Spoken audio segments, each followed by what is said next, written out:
Hello everyone, I am Ilakya. இந்த நடந்த ஆய்னையில் நான் 115 ரேங்க் எடுத்திருக்கேன். என்னோட நம்பர் ஆஃப் கரெக்ட்ஸ் 200க்கு 155. நான் it's my YouTube channel. So இதில் வந்து I am going to say few tips and tricks for the exam. என்னோடய ஃபர்ஸ்ட் வீடியோ எதை பற்றி இருக்க போகுது அப்படின்னு பார்த்தீங்கன்னா, நிறைய பேர் எக்ஸாம் நல்லா எழுதியிருக்க மாட்டீங்க. ஸோ கண்டிப்பாக நீங்கள் போய் வேறு ப்ரிப்பரேஷன் ஸ்ட்ராட்டஜி பார்த்துருப்பீங்க. நம்ம ப்ரிப்பரேஷனை மாற்றலாமான்னு பார்த்துருப்பீங்க. நிறைய வீடியோஸ் உங்களை கன்ஃபியூஸ் பண்ணியிருக்கோம். நானும் என்னோடய ஃபர்ஸ்ட் அட்டெம்ப்டில் ஒன்றும் இதை நான் கிளியர் பண்ணல. என்னோட ஜேர்னி வந்து started with 120 corrects and I improved it up to 155 corrects. So if I can do it, everybody can do it. That's my perspective.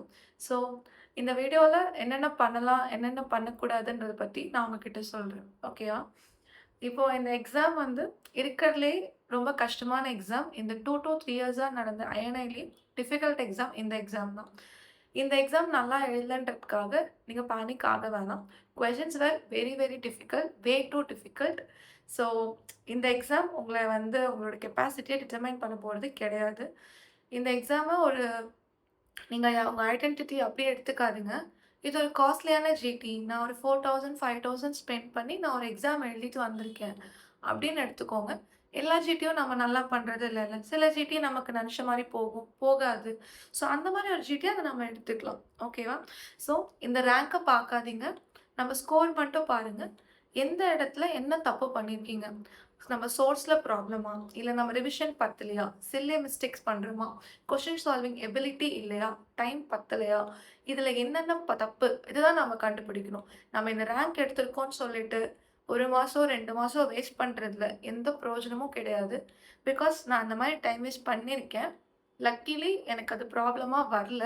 So நீங்கள் அந்த தப்பை பண்ணாதீங்க. ஜஸ்ட் 5 நாள் உட்காருங்க. டிப்ரெஷனாக இருக்கா, அழுகணுமா, வருத்தப்படணுமா, பட்டு முடிச்சிருங்க. அடுத்து என்ன தப்புன்னு கண்டுபிடிச்சா அடுத்த ப்ராசஸ்க்குள்ளே போயிருங்க. அவ்வளோதான் நான் சொல்வேன். ஸோ இதில் நான் பேசிக்காக ஃபியூ திங்ஸ் சொல்கிறேன் which you should be knowing. ஓகேவா? இந்த எக்ஸாம் நல்லா இல்லைன்றதுக்காக உங்கள் சோர்ஸை வந்து மாற்றாதீங்க. எந்த சோர்ஸை 1 வருஷமாக படிக்கிறீங்களோ அந்த சோர்ஸை தான் நீங்கள் திரும்ப படிக்கணும். இப்போ போயிட்டு இந்த எக்ஸாமில் கேட்கல, நான் புது சோர்ஸ் எடுக்கிறேன்னா 3 மாதத்தில் அது கண்டிப்பாக படித்து முடிக்க முடியாது. ஆல்ரெடி அந்த பழைய சோர்ஸ் உங்கள் ஃபோட்டோகிராஃபிக் மெமரியில் நல்லாவே ஸ்டோர் ஆகிருக்கும். திரும்ப அதே சோர்ஸை ஒழுங்காக படிங்க. ஓகேவா? மேரோவாக இருக்கட்டும், ஏடிஆராக இருக்கட்டும், டிபிஎம்சிஏ, டேம்ஸ் எதுவாக வேணா இருக்கட்டும், just follow the source, trust the process. ஓகேவா? அதுக்கப்புறம் வந்து ரிவிஷன் வந்து மினிமம் 4 to 5 டைம்ஸ். எந்த படித்தாலும் சரி 4 to 5 டைம்ஸ் அதை கண்டிப்பாக நீங்கள் பண்ணியே ஆகணும். அதுக்கப்புறம் உங்களால் முடியல, இன்னும் ஒரு 2 டைம் நான் பண்ணணும்னு நினைக்கிறீங்கன்னா பண்ணிடுங்க. ரொம்ப முக்கியமான விஷயம், நம்ம எந்த சோர்ஸை எடுக்கிறோமோ அந்த சோர்ஸை நம்மளால் கடைசி ஒரு 3 நாளுக்குள்ளே படிக்க முடியணும். ஓகேவா? அப்படிப்பட்ட சோர்ஸை மட்டும் எடுத்து படிங்க. ஓகேவா? நிறையா படிச்சுட்டு கடைசியில் எதுவுமே ஞாபகம் இல்லாமல் போயிடக்கூடாது. 2 லைன் படித்தா கூட அந்த 2 லைனை கடைசியாக நமக்கு ரிவிஷன் பண்ண முடியணும். அந்த மாதிரி நம்ம படிக்கணும். ஓகேவா? அடுத்து யாராலையுமே ரேங்க் 1 வாங்குறவங்கனால கூட அவங்க நினச்சத ஒரு நாளில் இது டார்கெட்னா அவங்களால படித்து முடிக்க முடியாது.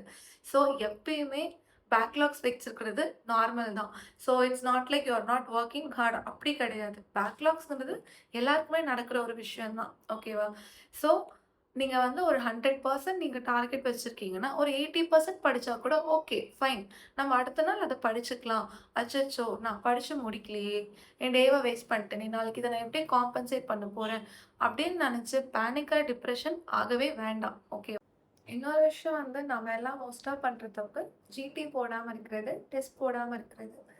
ஸோ இங்கே யாருமே தியரி எக்ஸாம் வைக்கல. இங்கே வந்து ஒரு எம்சிக்யூ எக்ஸாம் தான் இப்போ நடக்க போகுது. கண்டிப்பாக எம்சிக்யூ ப்ராக்டிஸ் பண்ணியே ஆகணும். கண்டிப்பாக ஜிடி எழுதுங்க. 80 மார்க்காக இருந்தாலும் பரவாயில்ல, 90யாக இருந்தாலும் பரவாயில்ல, எந்த ப்ராப்ளமும் இல்லை. 5 டேஸ் கழிச்சு 80லேருந்து 85 ஆகுதா, 100லேருந்து 105 கொஷின்ஸ் கரெக்ட் ஆகுதா, இதுதான் நம்ம பார்க்கணும். நாம் யார், நம்மளோட கெப்பாசிட்டி என்ன இப்போதுன்னு நம்ம அக்செப்ட் பண்ணிக்கிட்டா மட்டும்தான் நம்மளால் என்ன பண்ண முடியும், அடுத்த லெவலுக்கு போக முடியும். ஸோ இதெல்லாம் தான் ஃபியூ திங்ஸ் நான் இங்கே ஷேர் பண்ணணும்னு நினச்சேன். இதெல்லாம் கொஞ்சம் பேசிக்கான திங்ஸ். நெக்ஸ்ட் வீடியோஸில் நம்ம வந்து ஒவ்வொரு டாபிக்ஸ் பற்றியுமே டீப்பாக வந்து we can discuss. So online or offline platform, மேரோ or other sources, how to use PDR, இந்த மாதிரி சில பேசிக்கான திங்ஸ்லாம் நம்ம நெக்ஸ்ட் வீடியோஸில் வந்து நம்ம பார்க்கலாம். ஸோ இப்போ எக்ஸாம் நல்லா இல்லன்னு ஃபீல் பண்ணாதீங்க. So that's a saying that God's plan is always better. If he is making you wait, he is going to give something too huge for you அப்படின்னு சொல்லுவாங்க.